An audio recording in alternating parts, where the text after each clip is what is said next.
चला पपईची पण झाडं बघ कृतिका कसं मोडलंय ताईंचं. आणि हे पण झाड बघ पूर्ण असं वाकलंय किती आहे का नाही. पाऊस होता ना भरपूर सगळा. नमस्कार यूट्यूब फॅमिली.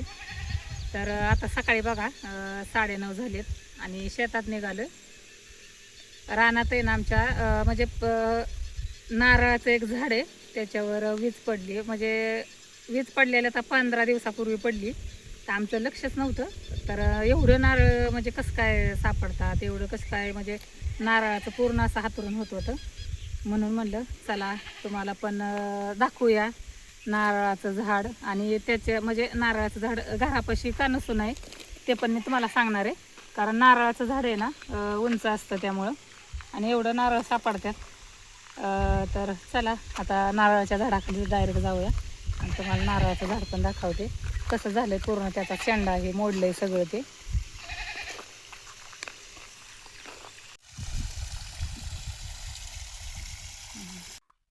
आजचा व्हिडिओ आवडला तर एक लाईक आणि सबस्क्राईब नक्की करा. तर आमच्या इकडे बघा आता आज कसलंच ऊन नाही. आलोय आता आम्ही आंब्याच्या झाडाखाली, आंब्याच्या शेजारी ह्याचं झाड आहे नारळाचं. आंबे पण पडल्यात पिकले बरं का ठेवलेले. कृतिका आंबे सापडले. खाऊ आता आपण. खराब आहे. अरे खराब आहे. पडलेलं ना असेल खाली त्यामुळं. थोडंफार पक्ष्यांना हे ठेवलेलं हे होतात ना खराब. झाड काटणीचं आहे त्यामुळे ना पक्ष्यांना पण नाही ते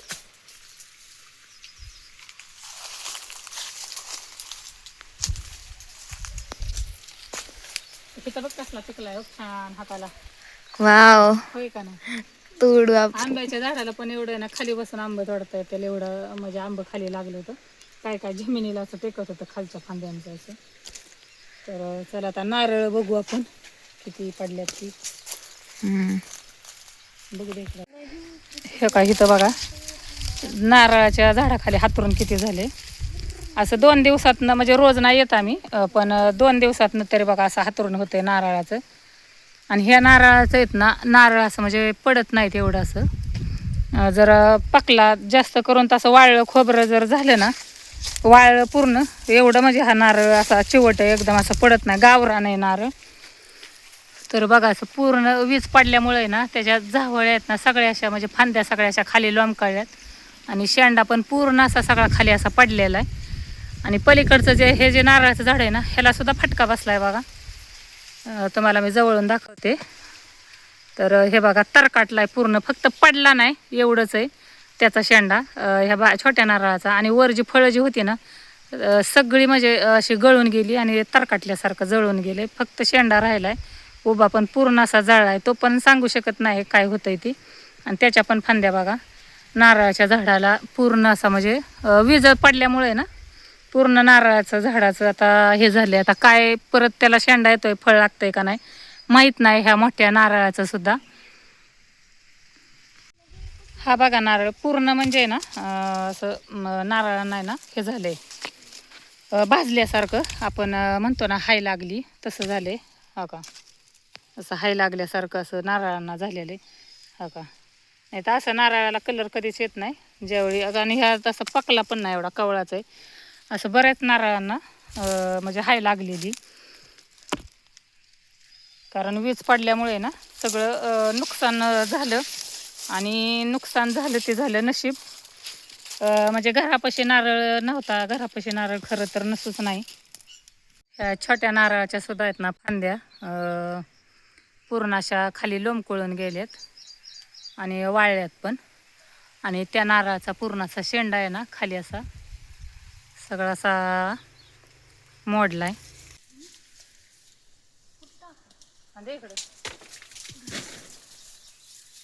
डोक्यात पडायला वरनं नारळ कुठे लांब हो पळायचं लगेच. पळायचं काय करणार. बघ कसा जळले हाय लागली ना सगळे करपल्यासारखे झालेत नारळांना. जिजला पण आपलंच झाड घावलं होता. विजय बाळा म्हणतो घरापाशी नारळ नसतं डोक्यात पडेल लांब हो. तिकडचा नारळ.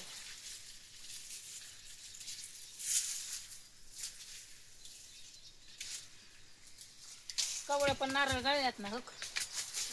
कवळं पण झालं छोटे छोटे तर किती हा नाहीतर आपलं नारळ गळत नव्हतं कधीच.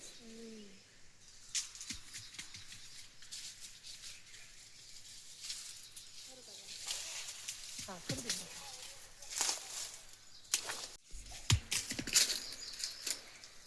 कृतिका बघा, आता कृतिकाला आंबा तोडायचा आहे. कृतिका आता कशाला वरण, आता की तोडूनच, आता तो पिकलेलाच आहे की, आता कशाला देठा सकटा घ्यायचा आहे. कुठला बघू. हा, आणि अजून कुठे आहेत म्हणली वर झाडाला पिकलं?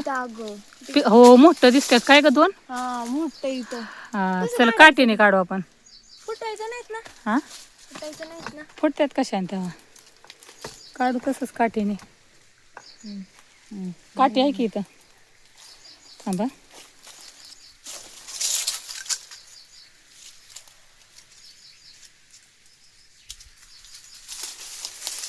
मी कॅश करते. हा मी कॅश करते. कुठे आहे ग? हा दादी चालेल. हा हा थांब, डोक्यात पडल माग सर. त्याच नाही येणार, पडल तोंडा बिंडा. जाऊ का मी? गेला. हा पडला, थांब आता. तिथला बघ पडला. हा त्याच नाही येत. ओ किती पण आहेत, किती 1 2 3 4 5 पिकलाय? 6 7 8 आंबे आहेत, 8 9 आहेत, 9. आणि कितला एक आहे, 10वा आंबा पिकलाच आहे जरा. घेऊ का? हा घे, बुडातला घेता. किती छान पिकलाय आंबा. वाव कसलं भारी पिकलंय. हा मी खाणार. आम्ही तिथला पण घे. हा आता परत बघते, दुसरीकडे बघते की सापडतोय का. बघ. अगं इकडे पण कृतिका पिकलाय आंबा आहे. कुठं? हा कुठं? थांब हे ठेवू दे मला. हा ठेव. हे बघा ताईंनो दादांनो, तर एवढे नारळ सापडलेत. किती आहेत ग? 6 9 10 11 12 13 14 नारळ आहेत. तर 2 दिवसाला बघा एवढे नारळ सापडतात. नाही तर एक तर हे गावरान झाड आहे, आणि गावरान झाडाचं एवढं असं म्हणजे पकल्याशिवाय असं फळ जास्त असं वायाला जात नाही. आणि एवढे नारळ आम्हाला आजपर्यंत आहेत ना कधीच म्हणजे सापडले नाहीत. म्हणजे सापडायचे पण एकदम असे रोज असे एवढे पडत नव्हतं, कारण वीज पडल्यामुळे ना एवढं त्याची गळती झाली ना, सगळ्याच फळांना म्हणजे हे झालं. खरं तर नारळाचं झाड आहे ना घराशेजारी नसूच नाही, कारण आहे ना नारळाचं झाड आणि त्याचा बुंदा जो असतो ना तो सुद्धा आहे ना पाणीदार असतो. आणि नारळाचं फळ जे असतं, नारळ जो असतं ना ह्याच्यात पाणी असतं. विजाचं कसं असतं, आणि नारळाचं झाड जास्त असं उंच असतं. विजेला कसं कुठंतरी प्रभाव म्हणजे विजेला हे करायचा असतो, त्यामुळे ती उंच झाडावरच पडते जास्त करून. घराशेजारी नारळच नाही तर शक्यतो कुठलीच म्हणजे मोठी झाडं अशी घराशेजारी नसू नाहीत, आणि नारळ तर नसूच नाही. पूर्वज आपले म्हणायचे घराशेजारी बघा मोठं कुठलंही झाडं नसू नाही, कारण विजाची भीती असते ना त्यामुळं. आणि आता आपल्या प्रत्येकाच्या घरात फ्रीज आणि मिक्सर टी व्ही अशी इलेक्ट्रॉनिक बरीच म्हणजे सगळी अशी उपकरणं येतं. वीज काय होते ज्यावेळी वीज हे असते ना म्हणजे जर शेजारी अशी जर पडली जवळ झाली ना, तर ती उपकरणं आहेत ना इलेक्ट्रॉनिक उपकरणं ती काय करतात, वीज अशी खेचून घेतात. त्यामुळे ना इलेक्ट्रॉनिक ज्या वस्तू आहेत आपल्या त्या खराब पण होऊ शकतात. म्हणजे मी बऱ्याच ठिकाणी स्वतःच्या डोळ्यांनी पाहिले, एकदम माझ्या जवळचं म्हणजे माझ्या माहेरातच झालं होतं तसं. बरीच उपकरणं अशी खराब झाली होती.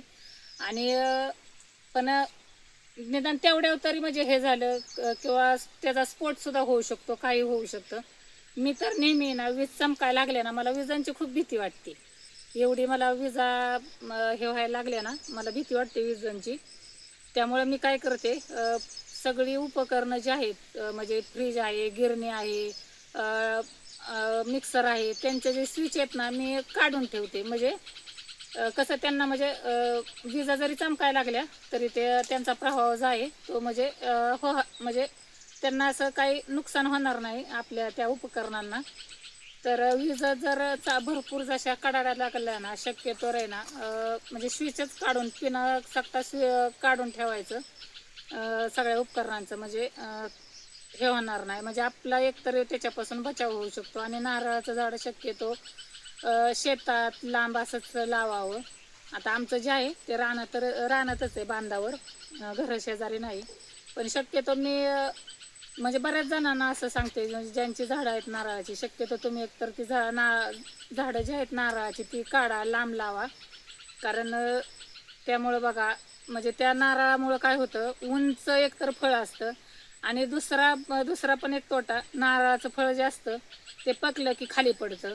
मग लहान मुलं असो किंवा आपण पण असो, आपल्याला म्हणजे एवढं लक्षात येत नाही एकदम, त्यामुळं नारळ सुद्धा डोक्यात वरून पडायची शक्यता असते. आता हा नारळाचं फळ एवढं जड असतं, वरून जर पडलं एवढ्या उंचीवरून डोक्यात म्हणा, कुठं खांद्यावर कुठं जर म्हणा, तर काही म्हणजे दुर्घटना होऊ शकते. त्यामुळं नारळाचं झाड शक्यतो आहे ना घरापाशी लावू नये, एवढंच मीच तुम्हाला सांगेन. आणि चला, आता आंबे सापडलेत. कृतिका आणि मी आता इथं आंबा एक एक खाणार आहे मस्त झाडाखाली. कुठलंही आपण झाड लावू तर ते आपल्याला ना फळ दिल्याशिवाय काय राहत नाही. तर चला आता आंबा खाऊया. आंबे बघा एवढे छान असे मस्त पिकलेले झाडाला, आणि एवढे असे गोड आंबा आहे ना हा. कैरी जरी ह्याची खाल्ली ना तरी एकदम अशी खोबऱ्यासारखी लागते, ओल्या खोबऱ्यासारखी अशी एकदम गोड, आणि पिकल्यावर तर खूपच गोड आहे. तर चला आता आंबा खातोय, या तुम्ही पण आंबा खायला या. कृतिका चाकू आण, आपण चाकू आणलेला. हा, आम्ही आता नेहमी चाकू घेऊन येतो, आणि आमची कृतिका तर सारखी चाकू घेऊन येते आंबा खायला. होय कृतिका? झाडाला पिकलेले आंबे खूप गोड लागतात हम्म. त्यामुळं.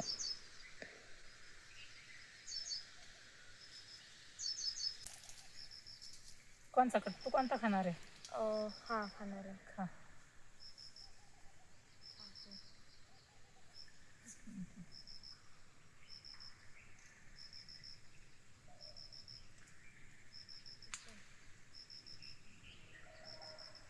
छान निघलाय बघा आंबा. आंबा खायला या सगळ्यांनी. अप्रतिम गोड आहे आंबा.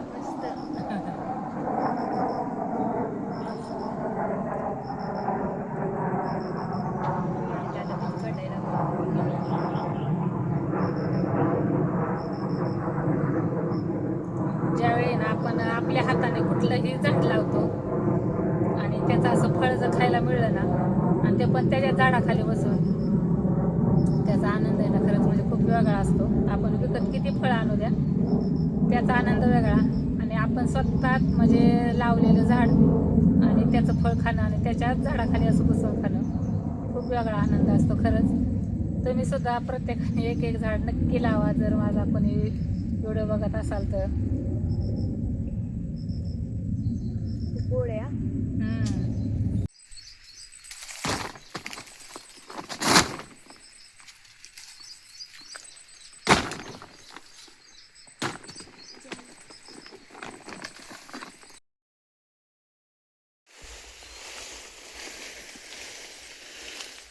चल बाय, लय जड आहे आता, वडूनच घे. हो.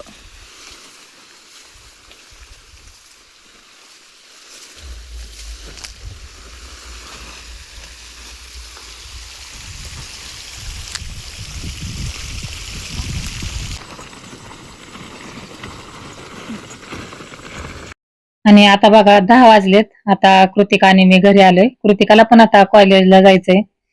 तर आता म्हणलं चला कृतिका पुरते आणि माझ्या पुरत्या 2 भाकरी बनवूया, कारण श्रेयाचं डाएट चालू आहे. आणि श्रेयाचे पप्पा आता जेवायला बाहेर जाणार आहेत, त्यांना बाहेर जेवायला.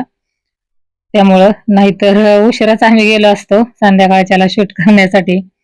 माणसाला वाटतं ना खरं तेवढं तितकं काहीच सोपं नसतं, कुठलीच गोष्ट असू दे. अगदी हे ब्लॉग बनवणं पण एवढं सोपं नाही. माणसाला वाटतं काय त्याला घरचं तर दाखवायचंय तुम्ही जे करताय ते, पण खरं तर त्यात सुद्धा आपल्याला थोडं का होईना नीटनेटकं ठेवावं लागतं. घरचं व्याप, रानातलं व्याप, आणि गाया गुरांचं एवढं सगळं बघून आपण हे करत असतो. कोणी आपल्याला नावं सुद्धा ठेवणारे असतात, हे असं करता, हे अशी करती तशी करती.